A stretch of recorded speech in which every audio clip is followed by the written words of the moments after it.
Hi friends, வணக்கம். இன்றைக்கி இருக்கிற மார்க்கெட் ட்ரெண்டில் ஒரு மக்களுக்கு ஒரு செய்தியை கொண்டு போய் சேர்க்கணும். அது வந்து நல்ல விஷயமா இருந்தாலும் சரி, கெட்ட விஷயமா இருந்தாலும் சரி, கொண்டு போய் சேர்க்கணும் அப்படின்னும் போது சோஷியல் மீடியாவோட பங்களிப்புன்றது ரொம்பவே நிறையா இருக்குது. முன்னெல்லாம் வெறும் நியூஸ் பேப்பர் மட்டுமே படித்து நாட்டு நிலவரம் தெரிஞ்சுக்கிட்ட மக்கள் இப்போ நியூஸ் பேப்பரே செகண்டரி அந்த ரேஞ்சுக்கும், நியூஸ் பேப்பரே ஃபோனில் படிக்கிற ரேஞ்சுக்கும் வந்துருச்சு. பட் சோஷியல் மீடியாவில் ஒரு வாய்ஸ் மூலமாகவோ வீடியோ மூலமாகவோ மக்களுக்கு சொல்கிற செய்திகள் வந்து ரொம்ப வேகமாக சீக்கிரமாக பரவுது. அதை வச்சு தான் இன்றைக்கி மார்க்கெட் ட்ரெண்டில் நிறைய பேர் சம்பாரிச்சிட்ருக்காங்க. அதில் ஒரு 25% ஆளுங்க வந்து நேர்மையான முறையில் சம்பாதிக்கிறாங்க. ப்ராம்ப்டாக, உண்மையாக, நேர்மையாக. பாக்கி இருக்கிற 75% ஆளுங்களும் என்ன சொல்கிறது, வெறும் வியாபார நோக்கம். அதாவது மக்களுக்கு எந்த ஒரு குப்பையை கொண்டு போய் சேர்த்தாலும் மக்கள் பார்ப்பாங்க. ஒரு ஹெட்டிங் அப்படியே பக்காவாக கொடுத்துட்டா போதும், ஒரு தம்ப்நெயில் பக்காவாக கேவலமாக கொடுத்தா போதும், மக்கள் வந்து பார்ப்பாங்க அப்படின்ற மாதிரி மக்களோட எண்ணத்தை வந்து குப்பை அப்படின்ற ரேஞ்சில் வச்சுட்டு இன்றைக்கி மார்க்கெட் ட்ரெண்டில் இருக்கிற சோஷியல் மீடியாஸ் வந்து பாப்புலர் ஆகிட்டுருக்கு. ஏன்னா அப்படி போட்டால் தான் அவங்களுடைய சேனல் வியூஸ் அதிகமாகும். அவங்க சேனல் வியூஸ் அதிகமாக சப்ஸ்கிரைபர்ஸ் அதிகமாவாங்க, அவங்களுக்கு இன்கம் வந்து அதிகமாகும். பட் நம்மளை மாதிரி மக்கள் வந்து அதை பற்றி தெரிஞ்சிக்காமல் புரிஞ்சிக்காமல் அவங்களோட வீடியோஸை உட்காந்து அது என்ன மாதிரி கண்டென்ட்டோ இருந்தாலும் சரி, அது உண்மையாக பொய்யான்னு கூட நம்ம பார்க்குறதுக்கு டைம் இல்லை. ஜஸ்ட்டு ஸ்க்ரோல் பண்ணி கொடுக்குற விஷயத்த கேட்டு அதை அப்படியே நம்ம மண்டையில் ஏற்றிக்கிறோம். அப்படி தான் இன்றைக்கி மார்க்கெட் ட்ரெண்டில் போயிட்டுருக்கிற நம்பர் 1 பீக்கில் போடுறது மைவி3 ஆட்ஸ். மைவி3 ஆட்ஸ் ரிலேட்டடாக எது சொன்னாலும் பாப்புலாரிட்டி. நீங்கள் வந்து ப்ளஸ்ஸாக சொன்னால் அது பாப்புலாரிட்டி கிடையாது, நெகட்டிவாக எது சொன்னாலும் அது பாப்புலாரிட்டி. ஹெட்டிங்கில் வந்து ஒரு கேவலமான ஒரு ஹெட்டிங்கை கொடுத்துட்டு ஸ்கேம், ஓடிட்டான், காணாமல் போயிட்டான், அரெஸ்ட் பண்ணிட்டாங்க, செத்து போயிட்டான் அப்படி சொன்னாக்கா அது வந்து பீக் அந்த ஹெட்டிங். அதுக்கு ஏற்ற மாதிரி ஜெயிலுக்குள்ளே இருக்கான், ஜெயிலு, அரெஸ்ட்டு, கை எல்லாத்தையும் காமிச்சாக்கா போட்ட மாதிரி ஒரு தம்ப்நெயில் காமிச்சிட்டா அது வந்து நம்பர் 1 பீக். அந்த ரேஞ்சில் தான் இப்போதைக்கு இப்போ இருக்கிற ட்ரெண்டிங்கில் இருக்கிற ப்ரெஸ்ஸுலையாக இருக்கட்டும், இல்லை யூடியூபர்ஸாக இருக்கட்டும், வரிஞ்சி கட்டிக்கிட்டு மைனஸ் கமெண்ட்ஸை போட்டுட்ருக்காங்க. பட் மைவி3 ஆட்ஸில் ஒர்க் பண்ணிகிட்ருக்கிற நமக்கு தெரியும் மைவி3 ஆட்ஸ் ஸ்டார்டிங்லேருந்து எப்படி இருக்குது அப்படின்ட்டு. பிகாஸ் இப்போது நானும் சரி, இந்த இஷ்யூ வர்றதுக்கு முன்னாடி வரைக்கும் நியூஸில் போடுற எல்லாமே உண்மை, யூடியூபர்ஸில் சொல்கிறது எல்லாம் உண்மை அப்படின்ற மாதிரி தான் நான் நியூஸ் படிச்சுட்டு இருந்தேன். பட் மைவி3 ரிலேட்டடாக கொடுக்குறாங்க பாருங்கள் நியூஸு. பிகாஸ் எனக்கு 2 இயர்ஸாக மைவி3யில் ஒர்க் பண்ணிகிட்ருக்கேன்.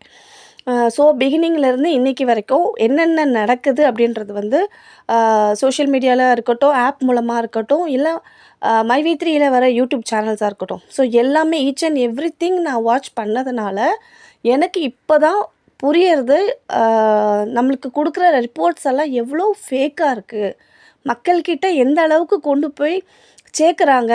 ஒரு ஒரு நல்ல பொசிஷனில் இருக்கிறவங்க, நம்ம எதை சொன்னாலும் மக்கள் நம்புவாங்க அப்படின்னு இருக்கிறவங்க எதை பற்றியுமே அனலைஸ் பண்ணுறதில்ல, யாரை பற்றியுமே யோசிக்கிறதில்ல. அவங்களுக்கு தேவை அவங்களுடைய சேனல் டிஆர்பி பிச்சுக்கிட்டு போகணும், இவங்களுக்கு சப்ஸ்கிரைபர்ஸ் அதிகமாகணும், வியூஸு ஷேர்ஸ் அதிகமாகணும். இந்த கான்செப்டில் மட்டும்தான் இன்றைக்கி வேர்ல்டே ரன் ஆகிக்கிட்டு இருக்கு. மக்களுக்கு என்ன நியூஸை கொண்டு போய் கொடுக்குறோம், அதனால் என்ன ஃபீட்பேக் வரும், அதுவும் இல்லாமல் மைவி3யில் வந்து கிட்டத்தட்ட 50 லட்சம் பேர் இருக்காங்க, 60 லட்சம் பேர் இருக்காங்க அப்படின்றது எல்லாருக்கும் தெரிஞ்சிருச்சு. ஸோ எல்லாருக்குமே ஒரு ஜாக்பாட், சோஷியல் மீடியாவில் இருக்கவங்க எல்லாத்துக்குமே ஒரு ஜாக்பாட்.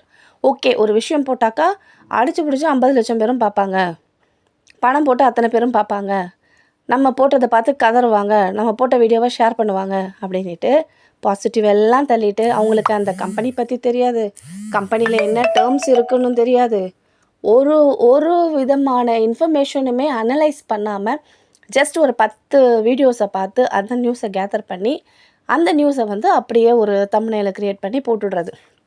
ஏன்னா மைவி3 சம்மந்தமாக போட்டாக்கா இன்றைக்கி சூப்பராக போகும், மற்றவங்க பார்க்குறாங்களோ இல்லையோ மைவி3 மெம்பர்ஸ் மட்டும் பார்த்தாலே போதும், வியூஸ் வந்து பிச்சுக்கும் அப்படின்ற ஒரே கான்செப்டில் ரன் பண்ணிக்கிட்டு இருக்காங்க.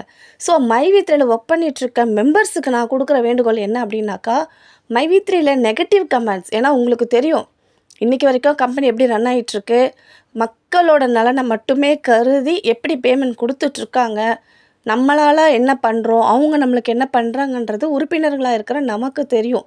மற்றவங்களுக்கு நம்ம சொல்லி புரிய வைக்கணுன்ற அவசியமே கிடையாது. நம்ம செய்ய வேண்டியது 3 விஷயம்.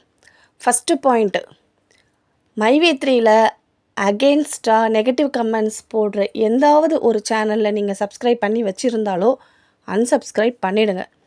அந்த சேனலில் போடுற எந்த நியூஸுமே பார்க்காதீங்க. பிகாஸ் சொல்கிறது அத்தனையும் ஃபேக்குன்றது நம்மளுக்கே தெரியும். அதை பார்த்து நம்ம இதுக்கு நம்ம மனசளவில் கஷ்டப்படணும். நம்மளோட மன உளைச்சலுக்கு வந்து அவங்க பதில் சொல்ல போகிறதில்ல. இன்றைக்கி இந்த கண்டென்ட், நாளைக்கு வேறு கண்டென்ட் வரும், அதை எடுத்துகிட்டு போயிட்டே இருப்பாங்க. பட் நம்மளுக்கு நம்ம மைவி3 மாதமானால் கவர்மெண்ட் ஆஃபீஸில் ஒர்க் பண்ணுறாங்க, 30 நாளுக்கு ஒருக்கா பேமெண்ட்டு ப்ராம்ப்டாக கொடுக்குறாங்க.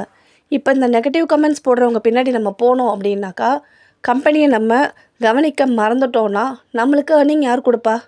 அவங்க சம்பாரிச்சிட்டு அடுத்த கண்டென்ட்டை போட்டு போயிடுவாங்க. நம்மளுடைய வாழ்வாதாரத்துக்கு யார் பதில்? எம்டி சார் தெளிவாக சொல்லிட்டாங்க, ஃபவுண்டரும் தெளிவாக சொல்லிட்டாங்க. எவ்வளோ ஸ்ட்ரகிள்ஸ் வந்தாலும் அதை ஃபேஸ் பண்ணி நான் கம்பெனியை ரன் பண்ணுவேன்னுட்டு. நம்ம உறுப்பினராக இருக்கிற நம்ம வந்து அவங்க பின்னாடி நிற்கணும், கம்பெனிக்கு சப்போர்ட் பண்ணணும். அந்த ஒரு விஷயத்தை தவிர வேறு எந்த குப்பையுமே நம்ம காதில் போட்டுக்கணும்னு அவசியமே கிடையாது. ஸோ ஃபர்ஸ்ட் பாயிண்ட், அகென்ஸ்டாக இருக்கிற எல்லா சேனல்ஸையுமே அன்சப்ஸ்கிரைப் பண்ணுங்கள். அன்வான்டாக போடுற வீடியோஸ் எதையுமே வாட்ச் பண்ணாதீங்க. ஏன்னா நம்ம பார்க்குற வியூஸில் பிச்சைக்காரத்தனமாக அவங்க சம்பாரிச்சிட்டு போகிறாங்க. அந்த சம்பாத்தியம் நம்ம மூலமாக அவங்களுக்கு கிடைக்க வேண்டாம். ரெண்டாவது, நம்ம மைவி3 ரிலேட்டடாக இருக்கிற யூடியூப் சேனல் மைவி3 எம்டி ஃபாரம்.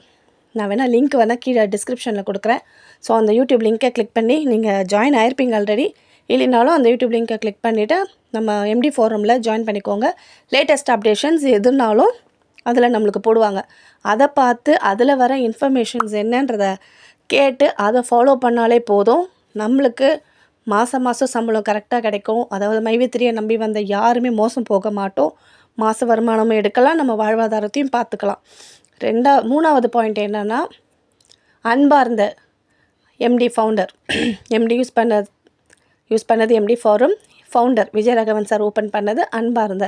இது எதுக்காக யூஸ் பண்ணியிருக்காங்கன்னா, மைவி3 ரிலேட்டடாக அகெயின்ஸ்டாக போடுறாங்க பார்த்தீங்களா, அவங்க எல்லாரையுமே லெஃப்ட் அண்ட் ரைட் வாங்கிறதுக்கு உண்டான ஒரு எக்ஸலண்ட் சேனல். அதாவது இன்றைக்கி மார்க்கெட் ட்ரெண்டுக்கு நம்ம மைவி3 மட்டும் ப்ளஸ் இது இன் ஃப்யூச்சரில் எந்த யூடியூப் சேனலும் அகெயின்ஸ்டாக எந்த கருத்துக்களை அவங்க ஃபார்வர்ட் பண்ணாலோ பேசினாலோ எல்லா விதமான சமூக ஊடகத்தையுமே எதிர்த்து கேள்வி கேட்குற ஒரு சேனல் தான் அன்பார்ந்த. ஸோ மைவி3 இருக்கிற மெம்பர்ஸ் மட்டும் கிடையாது, பொதுமக்களும் அன்பார்ந்த அப்படின்ற சேனலை சப்ஸ்கிரைப் பண்ணி வச்சுட்டு நோட்டிஃபிகேஷன் ஆன் பண்ணி வச்சுக்கோங்க. அதில் நம்ம சேனலுக்கு அகெயின்ஸ்டாக யாரெல்லாம் என்னெல்லாம் பண்ணுறாங்க அப்படின்றத எதிர்த்து கேள்வி கேட்குறதுக்கு உண்டான ஒரு சேனல். அந்த லிங்க்கும் நான் கீழே டிஸ்கிரிப்ஷனில் கொடுக்குறேன். இந்த 2 யூடியூப் சேனலும் சப்ஸ்கிரைப் பண்ணி நோட்டிஃபிகேஷன் பெல் பட்டன் ஆன் பண்ணி ஆல் பண்ணி வச்சுக்கோங்க. ஸோ இதுதான், இந்த 3 தான் நம்ம பண்ண வேண்டியது. மற்றபடி வேறு எதுவும் பண்ண தேவையில்ல. டெய்லி நம்ம ஆப் ஓப்பன் பண்ணுறோம், டெய்லி கொடுக்குற ஒர்க்கை நம்ம டாஸ்க்கை கம்ப்ளீட் பண்ணுறோம், டெய்லி ஏர்னிங் வாலெட்டில் வச்சுக்கிறோம், 30 days ஒன்ஸ் வித்ட்ரா போடுறோம். கரெக்டாக கம்பெனியில் கொடுத்துருக்குற அந்த பர்டிகுலர் டேட்டில் நம்மளுக்கு ஆட்டோமேட்டிக்காக டிடக்ஷன் போக சேலரி அக்கௌண்ட்டில் க்ரெடிட் ஆகும். இது மட்டும்தான் மைவி3 மெம்பர்ஸ் செய்ய வேண்டிய விஷயம். ஸோ இந்த வேண்டுகோளை ஏற்றுக்கோங்க. கம்பெனி சார்பாகவும் ஏன் சார்பாகவும் நான் கொடுக்குற உங்களுக்கு ஒரு வேண்டுகோள். இதை மட்டும் கரெக்டாக பண்ணுங்கள். கம்பெனிக்கு நம்ம ஃபுல் சப்போர்ட்டாக இருப்போம். கூடிய சீக்கிரம் கம்பெனி வேறு லெவலில் போகும். அப்போ இந்த மாதிரி பேசின இதே ஊடகங்கள் மைவி3யை தலையில் தூக்கி வச்சு பேசுகிற காலமும் வரும்.